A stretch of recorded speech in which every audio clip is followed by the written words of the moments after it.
Welcome back to Banger TV. I'm Daniel DK, and today I'm chatting with MORDRED guitarist Danny White. We touch on their unique and signature sound that blends Bay Area thrash with elements of funk, hip-hop, and even Latin dancehall. We also get into what sparked the band's reunion and their decision to go back to their roots on their first album in over 25 years, entitled The Dark Parade. Danny, how you doing today, buddy? I'm doing good. I'm stoked to have you here. I think it's rad. We're going to talk about, MORDRED putting out first full length in 27 years. But before we get on to that, I want to, briefly get to know you a little bit better. How's a dude from Queens end up on the West Coast? Tell me about your early band and, kind of how that all transitions into the early days of what would become MORDRED.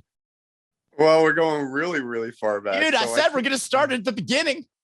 Oh my God. So I came out when I am right before my first year of high school. I was living in Manhattan, and I was getting into a bunch of fights with my mom. I was throwing shoes at her, and we both agreed that going west was probably the best thing because my dad was living on the West Coast.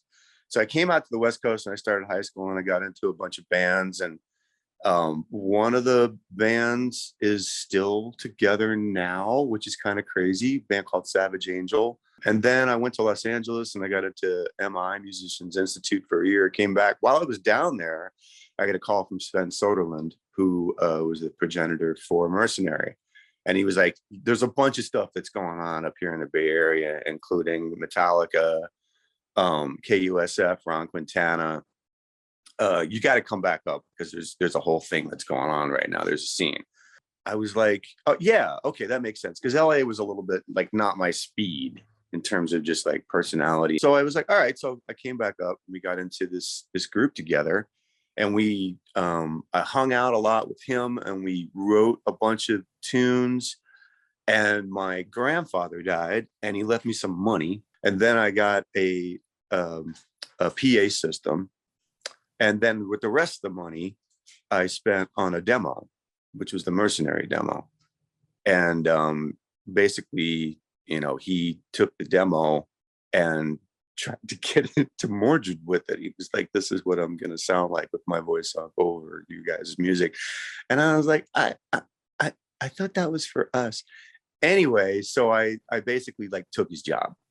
And I went down to Alex Gerald at the time, and I was like, you guys need a guitar player?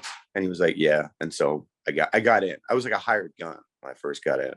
MORDRED's always, since its inception, kind of always been a little bit of that misfit band in the Bay Area. Could play with the East Bay guys like, your Exodus and your Death Angels, but you were also playing with like Fungo Mungo and MCM and the Monster, all that kind of stuff as well. You could really do both. You were the first guys with like a DJ on stage and the funk stuff. What's the conversations in the band in the early days about, like, do you feel that you aren't fitting in? Do you guys know how different you are? We wanted to do our own thing from the get-go, from the beginning. We wanted to do something that was different, that hadn't been done.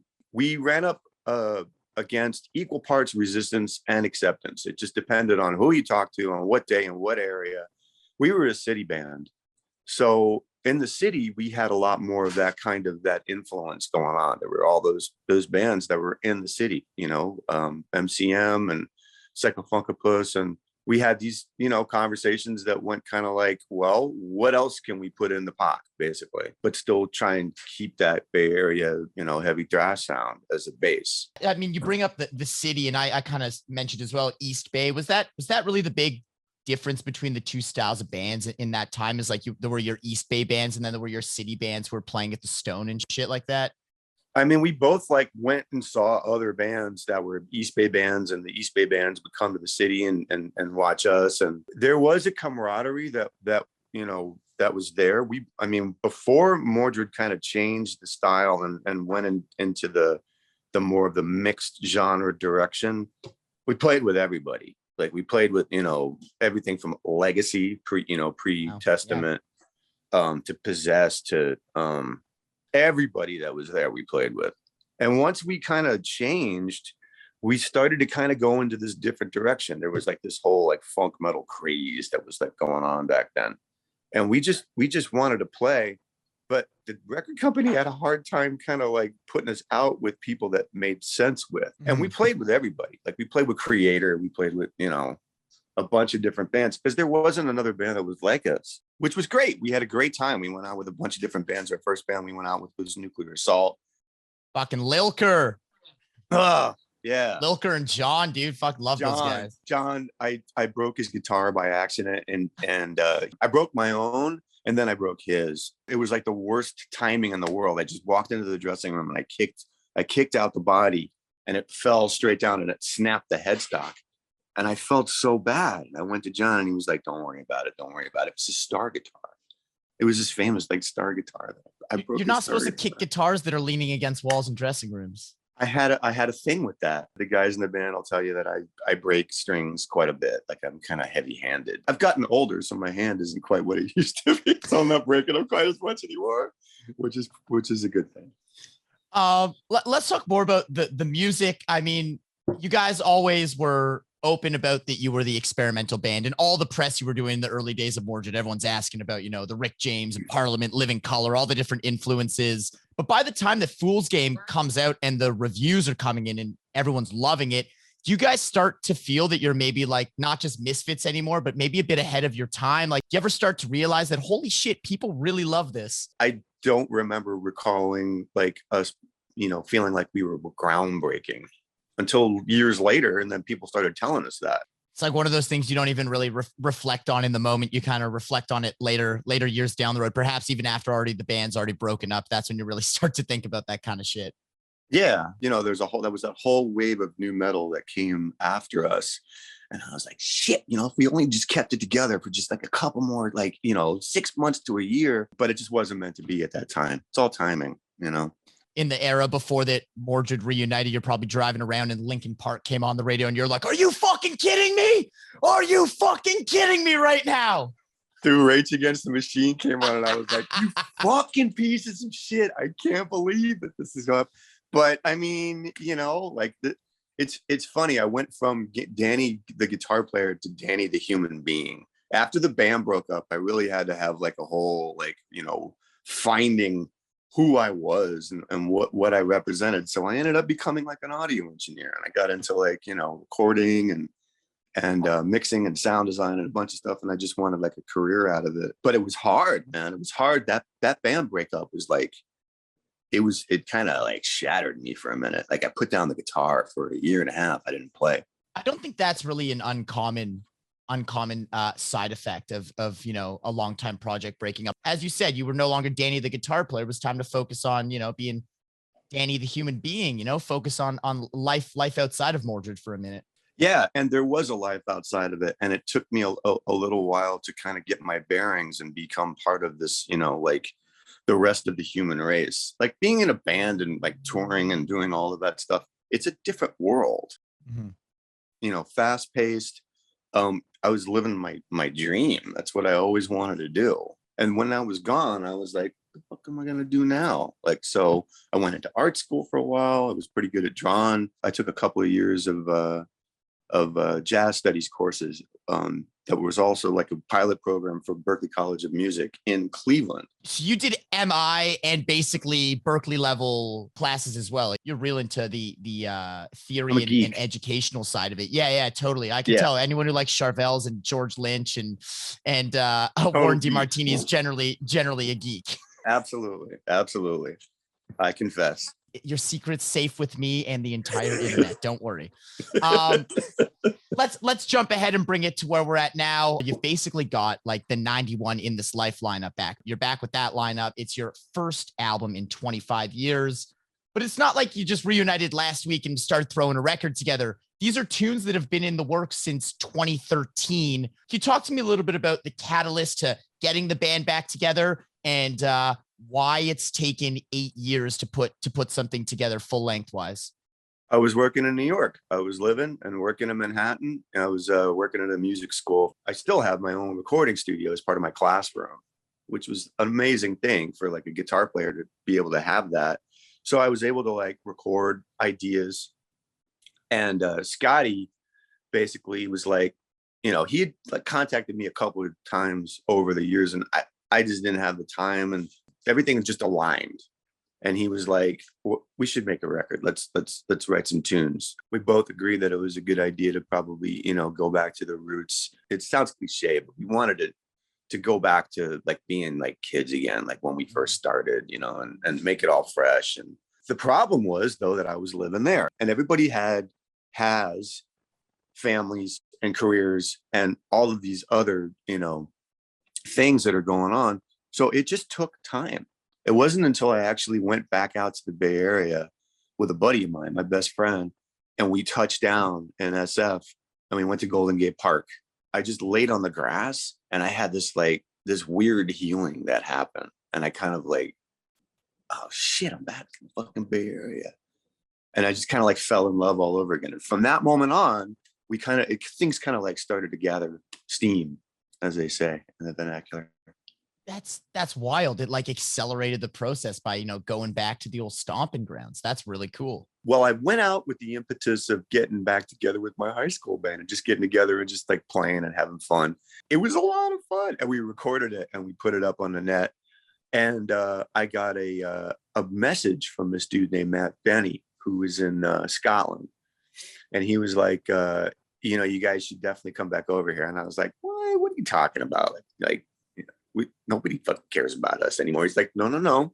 There's some people that care. It took a while for him to convince me that people still gave a shit. I was like, really?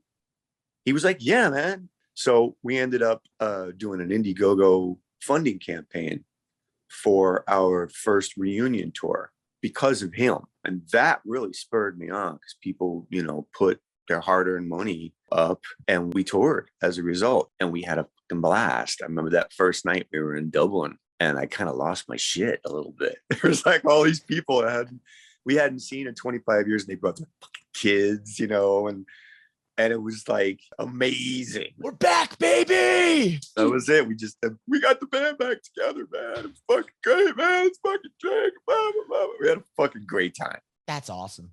And we went out there and we realized we didn't have any new music. So we were kind of doing the same thing again. So we were like, okay, hold on.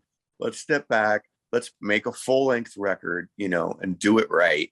As a musician, obviously, especially now knowing so much more about your background in being a teacher and being a student, writing an album now must have been easier and harder. I imagine harder because you have a way bigger toolbox to choose from, I'm sure, than when you were younger, and easier, you would assume, because you have more tools. How do you approach writing now as opposed to writing when you were a kid? I mean, writing is always a challenge, and I like a challenge. I like the idea of Mordred and putting different things together and making it feel like a song. Like I'll take a piece from a genre, like I'll take like a rhythm cell, and I'll basically write it out. Like I'll make a whole song from that cell. That was the Dark Parade. Like it's based on a tresillo rhythm. Latin dancehall. Yeah, right. So I just took that rhythm and wrote a metal tune to it. Basically, I just like to tinker with music, like to get in, you know, and figure out chord progressions and keys and how this works with that. And, you know, it's super, super geeky and fucking fun. So folks, you've heard it here first, the Dark Parade featuring funk influences, thrash influences, and Latin dancehall influence, my friends. That's it. That's what happened. Amazing. Let's talk videos. Obviously, you've got the Malignancy video out, which is awesome. Chuck Billy and Will Carroll are both in the video. Super cool to see those dudes in there. It deals with a very strong lyrical theme that everyone in the world can bond on, which is fuck cancer. Fuck that. Can you tell me a little bit about that song and the heavy lyrics and, of course, the video with all those awesome cameos in it? The whole band had written that tune, but nobody could write the lyrics. Two of the guys that wanted to write the lyrics, you know, Jeff, our drummer, Fungo Mungo of more fame, Jeff Gomes, and Scott couldn't really write the lyrics to it because they were kind of too close, you know, to the subject. And I have had as well, I mean, family, everybody on my mom's side has had cancer. Everybody. My mom beat it. You know, my aunt beat it. Both my aunts beat it. My grandfather succumbed. My grandmother succumbed. But it had been a while, so I had some distance. And I was over at Scott's one night, and I was like, I don't know if I could do it either. I'm just like, and we started having a couple of drinks or whatever. And I was like, it doesn't seem to matter what you do. It doesn't matter who you are. It doesn't matter what you say. Cancer just doesn't give a fuck. And he was like, just write that. And that's what I did. Like, that's how the lyrics came out from that. So it was a real collaborative tune. Like, that tune was like very, very Mordred. Like, everybody had a piece in that. It's probably, I'm most proud of that tune. So when it came time to the video, I remember waking up in the middle of the night and the whole fucking thing was in my head, like everything. So I woke up and I wrote down the entire like idea for the video.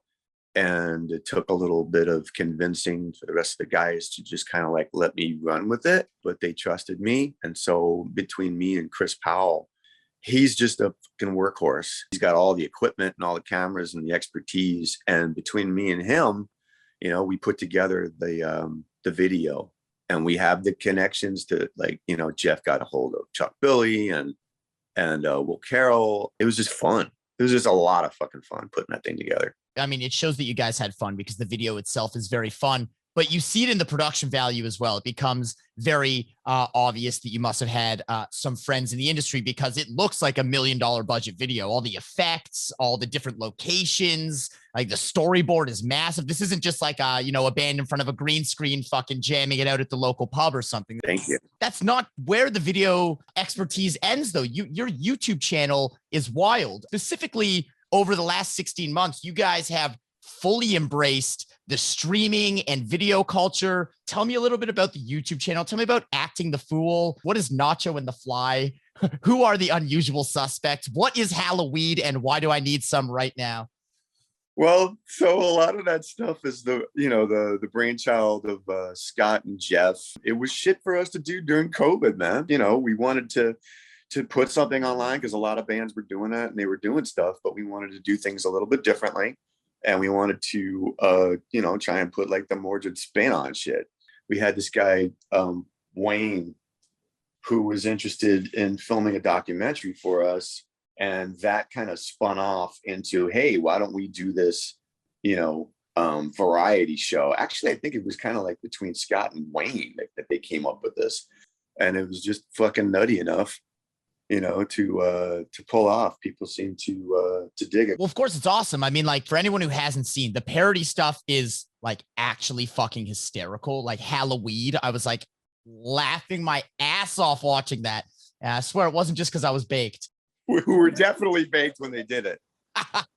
That's real cool. And the Acting the Fool, for anyone who hasn't watched, like, you can literally watch Mordred play full sets on YouTube. It's very, very cool. So of course we've got, Dark Parade's coming out July 23rd on M Theory Audio. What's getting back on the road look like for you guys? And I mean, I'm going to ask what the future holds, but you've already dropped next album. You mentioned casually, maybe that'll be on the next album. So what's next for Mordred, man? Let me know what the future holds. Well, we got a 2-album deal with M Audio right now. They're our distribution partner. So next Friday we drop the record, July 23rd. In terms of touring, we're stuck in the pipeline. We've got dozens of bands that are ahead of us that are basically have albums out that had tours that were ripped away from them. So it's going to take a little bit for us to go. It's probably, we just got to wait. It's just the reality. We're probably not going to be able to go until 2022, but we have things in the works. We're already starting to write for the next record. I mean, we're just kind of like waiting right now to for everybody to go out and get their just desserts. And, everybody got pulled off. We felt so horrible for these guys that, it's their main source of income get pulled home, so let them go, let them get out there and fucking, do their thing. And, those are our brothers, like, just go, fucking have a good time.